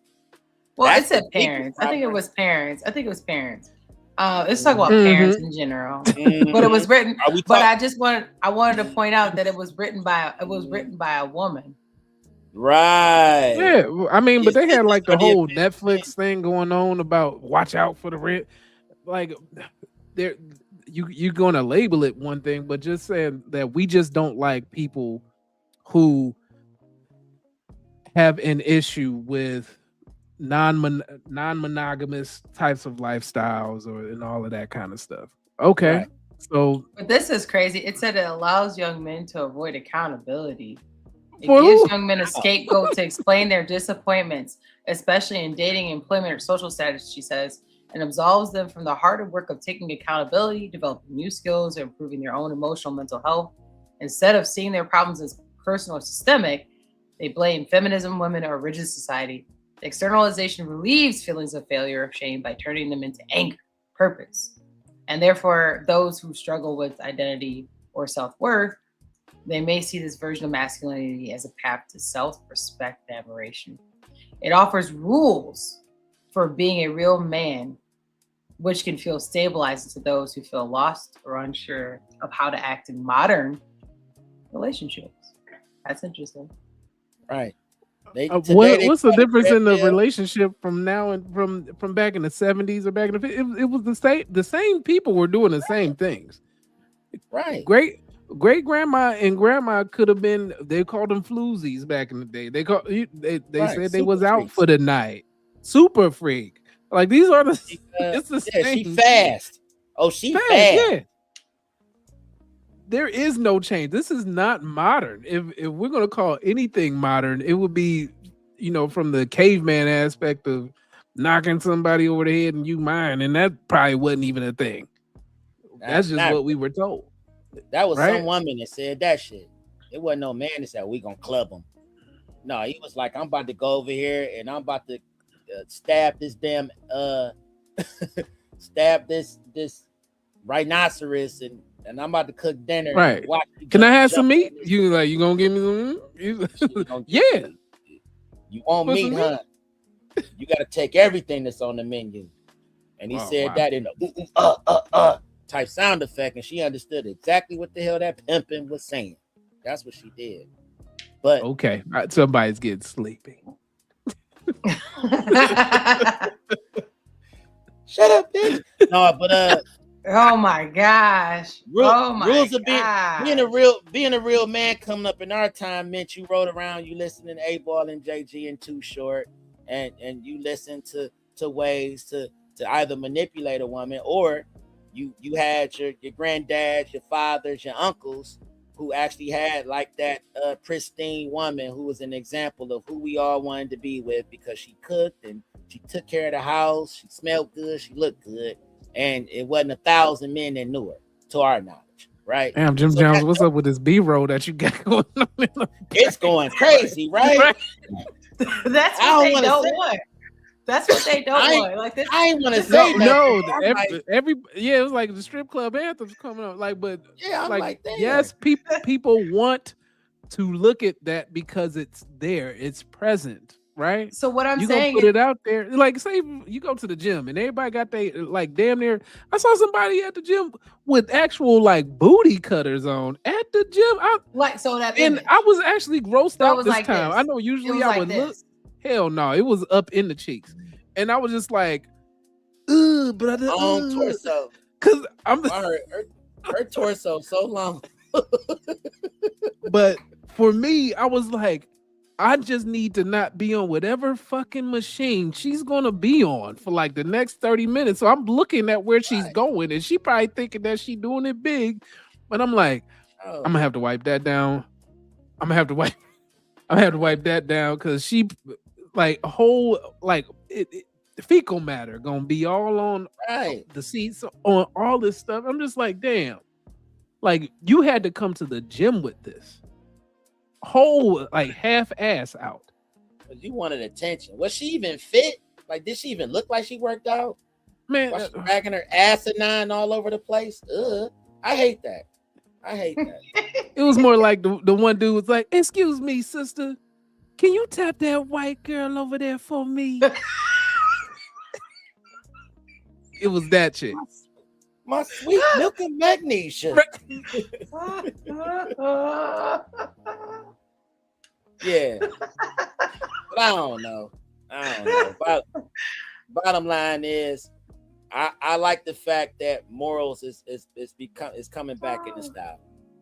Shame is also coming back in the style too, and the red pill people are making it more known. These cutaways are crazy. Yeah. Maybe I am sleepy because I see craziness. So okay. Yeah, between long back and like and Demi Lovato's slutty cousin. Like, I'm just like, what's going on? Well, look, even the way you're talking about it, right? In a modern scenario, like she is allowed to do that, and no one should judge her. You shouldn't judge nobody her. is nobody is judging why you. Why she's slutty Lovato then? Why can't she just be a? I didn't say that. I said Demi Lovato's cousin. But the thing is that everybody can do whatever they want to do. You are not immune to how the world perceives what you do and the consequences that come from it. And so those young men are, and those young men are like, I don't want that girl who you just put on the screen twerking. Like, that's why I put it up there. Like, that's what comes along with it, right? Say you are in love. Let me spell this out for you for the young men's worst nightmare, right? Is that he's in love, and guess what happens? Yep, just like that. They're scrolling, all of a sudden, hey, I saw your girlfriend on Instagram. I saw her butt cheeks all out at the gym, and then she was twerking and all that. Like, okay, and then she was with Tom. Tom said that they have pictures together, and then she was with right. Harry. They had pictures together. He's licking her in the face on Instagram, and then she was with 4 rappers, and then she was with the football player, and then she was the basketball player, and then soccer player. I didn't know that she even liked soccer. You told me that you hate soccer. I hate it now. Why are you judging me? What? Look, I mean, damn, like everybody judging me. The good friend that comes along be like, yeah, man, so that's your girlfriend. So look, what you said was like, you know, we gonna segue for this. Take it down. Take it down. Oh my God. So look, you like the red pill, they like, look, you know, you are TikTok, she a TikTok star. This is your wife, the TikTok star. And nothing wrong with she's a dancer, but you gotta be okay with the fact that she was a dancer. And so the thing is, Only like, moves you know. she was about to get to the cat daddy, but they cut her off. Like, we over this shit. She No, about to but do the cat. She about to do the cat daddy though. She about to do the nobody, cat daddy. ain't nobody Save trying that to fall last in dance. love. Nobody trying to fall in love with the cat daddy dancing chick. Nobody. That's not what we want because we know what comes with that. You know what I mean? All in public, and now you gotta always, hey man, that's your girl, right? I know her too. Jen that Ben, that's your girl.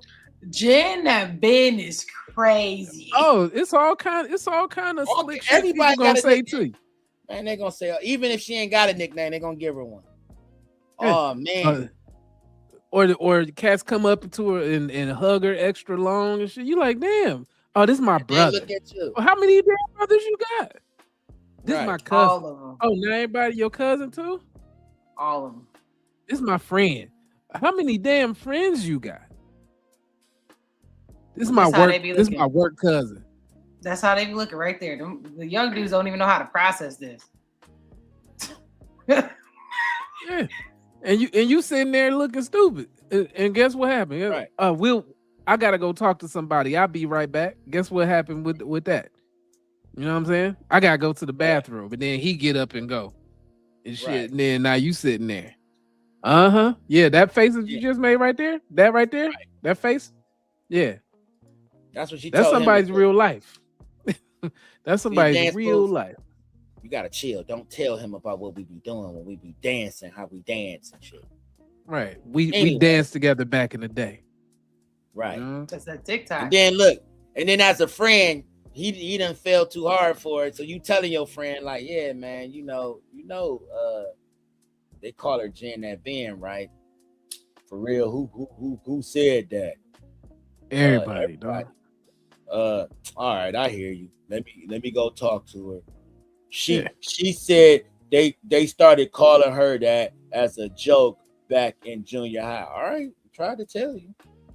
Next thing you know, now he red pilled a year later and he pissed at all women because everybody kept telling him the woman he fell for was a hoe. And this is not about all And- women or but- anything but like the that. thing This is, is a wait, scenario on both sides too. But before you go through that, like that's where this article was saying, like the modern dating is that, like in previous generations, that behavior Esther was doing that too. That behavior Agnes would was be doing that too. would be considered still hoe behavior. In current generation, it is not considered hoe behavior. You could be dating the dude over there, and you dated the dude over there. He brought his girlfriend over, and they both at some point have smashed this chick, and they all friends. And this is going on. That's the friend. That ain't even her man. Like it be stuff like that. That's other cultures. I don't think that had ever been like a black culture thing, because dudes. Where that Samuel L. dudes Jackson gift at? When he be looking at, I didn't put that up there. 'Cause yes, in modern dating, like those modern things are dating more- now it's all right, Yes. where people so wasn't it's- getting upset, but people before we challenge get- people to duels over that cat. So Not now. Look, yeah, everybody didn't have that. I ain't about to fight you. well, people started actually coming to terms with it because you got people with their brothers going to jail to protect somebody's honor, and then they going right back and doing the same thing that they was gonna do anyway. Like it just don't make any sense. You fighting people for what? Let her go out there, let her be free. That's what she want to be. She'll figure it out later on. And see how it planned out for you. Did you get everything that you wanted? Mm-hmm. Yeah. Life will teach you. And you have cats and wine. Why don't you hitting it with the keep on living? Or a baby without a daddy. Oh my goodness. So finally, we're gonna get into our final drip. That's the drip. We're going back to John Hope Bryant. He's gonna drop a little drip that I think is helpful in some of the things we talked about earlier. So let's get into it. the only thing she did wrong, because I mean, she's intelligent, she's got her math, it appears right. Let's at go least back. right Let's enough. see if she got. It's a short video because the only thing she did wrong, because I mean, she's intelligent, she's got her math, it appears right, or at least right enough. She's found a market opportunity, she's hustled, she's worked hard, she's done her research, she's found a niche that will give her a value added opportunity for her that's unique to her. She seems like she's willing to do the work. She's willing to sell the property herself. She's gone to the county. She's using technology. The only lesson here, see if you can guess this.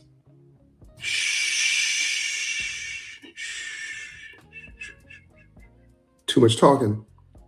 Don't let anybody hear what you're thinking. Don't cross bridges ahead of time. I want you to live lucky, just like my Bryant Group hat here. Live lucky. But that's why the greatest signature of live lucky is under the bib.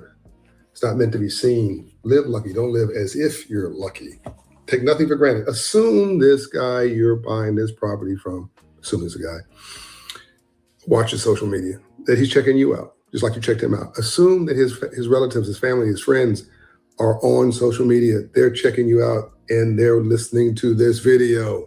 As you say, you're going to take this guy for a ride financially. You're going to advantage him. You just lost your negotiating leverage. Worse, now you told the county what your plan is. You got any drip y'all want to add before I continue? He's getting ready to get into it. All right, I'll keep going then. Just want to I'm stop. like, let him land. Let him land. Okay, I just want to make sure. And somebody in that county, not as smart, not as attractive, not as intelligent, maybe thinks that you've got too many breaks, been too lucky, they're going to block you now because people are just haters. There's a lot of haterade out here. People are just evil on purpose. There you go. Or worse, they're going to say, there's a problem with this permit. Let's put this on hold for a minute. And they're going to tell somebody to go buy that property or do the permit thing themselves. People are weird. I know you mean well here. One of the suggestions I have for this generation is stop recording everything. Stop putting all your business in the streets. Go do the work. Just go do it. Somebody said something to me recently that really, it was somebody who is in the game, like mastered the game. And she said, John, you move very quietly. And I'm like, I don't think many people would say that about me. She said, oh no, I don't mean what you're teaching and what you're sharing on social media and the television media and all that stuff. No, I'm talking about what you actually do. You actually move very quietly. You get it done, and then you talk about it. There's so many things I want to tell you about. Lessons I've learned. Not yet. Some things just deserve to wait. Let them cook. Let them marinate. All good things in time. She should have waited, got the deal done, got the deal closed, got her permit done, got it all knocked out, tied up, preferably, site control. It's a short video because the only thing she did wrong. So, all right. The key is the game is to be sold, not to be. Oh, There you go. The game is to be sold, not to be told. For a couple reasons. He just pointed some of them out. Some people will be mad that they didn't think of it, and they'll try to block you from whatever you're doing. There's other things that can happen. The light bulb. We'll say Jack Daniels was a plenty of things that happen because the game is goofy sometimes. So you having a bright idea, make sure you protect that idea through patents or what have you. There's been people that taken their shit to a patent office and then they end up losing the patent because somebody, oh shit, the game is to be sold and the game is cold. So if you are going and making moves, do not proclaim your moves. I know people put it out in the atmosphere, put it in the universe. You need to tell the universe about your goals. The devil is watching and the minions are listening. Do not put your flower out there until it blossoms. Because by then it's too late. Because the game is to be sold. And that's after you're done with it. People take that map, they do it with that, however they can go, however they can, because you're on to the next thing. That's why they put it in books. This is what I did. They don't say this is what I'm doing. All right. Write it down, read it, go out and achieve it. Write it down, read it, go out and achieve it. You gotta tell everybody what you're doing. People lose businesses, people lose women, people lose possessions running their damn mouth. We used to see that a lot coming up too. Yeah, man, I'll be dealing with such and such, man, and I'm about to go do this, man, and I'm about to do that. That hater sitting there like, those are all great things. It sounds awesome. You go do that. As soon as you out of sight, they running right behind you. Oh yeah, you can take it to the. Hey, I really like I like Betty down the street. Oh, you like Betty? Then what happened? Person that you thought was your friend was gonna go ahead and go in and go tap Betty now. Winning it raw. As a raw lamb. Now you got a baby by Betty. Mm-hmm. Now all that should have would have been, could have been, should have been. Just to prove you wrong. There you go. That you thought you had her. Because it becomes a silent competition. Ain't nothing. The worst competition is your peers that you're not quite sure about, that you may tell all your business to. And some of them may not say nothing right away. It may not come to fruition at that moment, but then you wake up a year from now, and all of a sudden it's like, damn. You went and got, damn, I told you I wanted that house. That was the house I was going for. I didn't know you was the one that outbid me. True story, that's happened. You know what I mean? So a certain president did that to a certain person too. Crazy. It's crazy. So I mean, it happens a lot. So being quiet and just grinding. Sometimes shit, just do it for you. A lot of times it ain't everybody's business. Do it for you. Keep it between you and God and just do it. Just do it, man. The problem with a lot of us is that we all, for some reason, we've all inherited this bitch ass habit of want to be patted on the head and the back for doing something instead of just doing it for your own, appreciation. We always need somebody picking us up and pushing us over the finish line when we could just walk across it our damn selves quietly and just get it done and celebrate in silence, and then get your ass back up and go do it again, or go do something else. Because you just did that. That's complete. Only losers over celebrate and get overstimulated by the one project that's finished and all that. That's because you didn't think that you could do it in the first place. Exactly. Your confidence wasn't even on a level of expectation of you completing that particular project. So you like, oh shit, we did it. Day 10, yeah, man, we did it. You on day 10 celebrating. We smiled at it the hour that it happened. Like, hell yeah, I knocked that out. Yep, got to get back to it. That's how Tiger Woods method. Right? Yeah.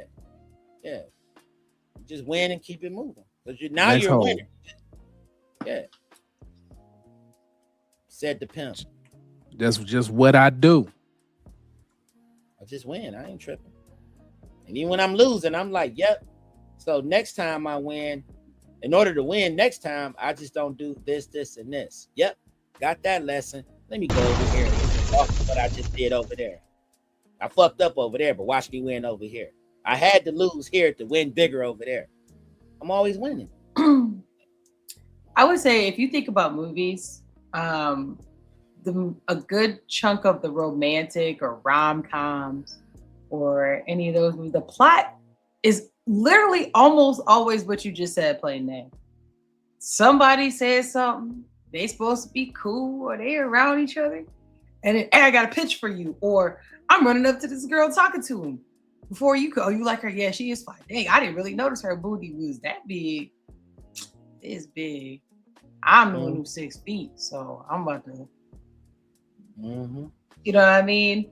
You over here showing chicks. That's my man right there. That's my old girl. That's your man. Yeah, that's my man right there. Oh, y'all been talking? Yeah, yeah. Oh, where he live at? Oh, we live in the same building. Oh, he live in this building? Oh, okay. Okay, girl, I see you. Mhm. Now look, now she over there coming out his apartment building, heels in her hand. Hey girl, you right, he is cool.